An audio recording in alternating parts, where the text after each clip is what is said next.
कार्यकर्ते आणि नेते एकत्र आले तर विरोधकांचा निभाव लागणार नाही हे समजून एकत्ररित्या निवडणुकीला आपण सामोरं जाऊया। बूथमध्ये भाजपची यंत्रणा सर्वांनी समजून घेतली पाहिजे आणि त्याप्रमाणे आपापल्या भागामध्ये यंत्रणा उभी करण्याचं काम महायुतीच्या इतर पण घटकांनी केलं पाहिजे।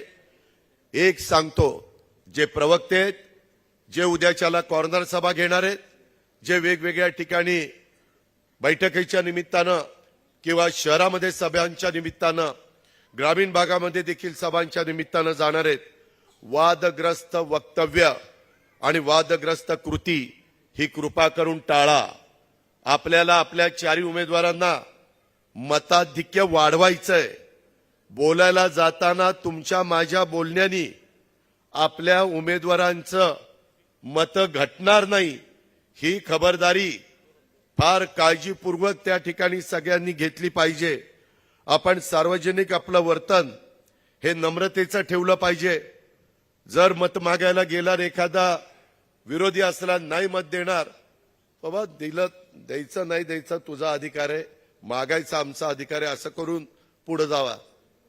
नाहीतर नाही देत ना, जा गेला उडत। ते उडत गेला तर तुम्ही राहाल तिथंच, उमेदवार जाईल उडत। तसलं काही करू नका। मी पण सारखं सकाळी उठल्यावर 7ला बाहेर भेटायला लागतो, तेव्हाच बर्फ डोक्यावर ठेवतो, म्हणतो चिडायचं नाही, चिडायचं नाही, चिडायचं नाही, आवाज चढवायचा नाही, चढवायचा नाही, चढवायचा नाही। मित्रांनो, गमतीचा भाग नाही, खरोखरीच नम्रतेनं वागा। कुठेही काही उर्मटपणा दाखवू नका। ती महाराष्ट्र संस्कृती आहे, नम्रता महाराष्ट्राची परंपरा आहे।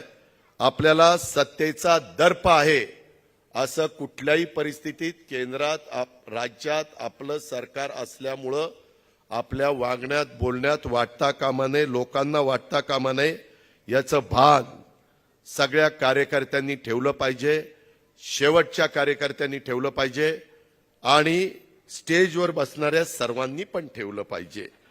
त्याचबरोबर लोकांशी जोडून घ्या।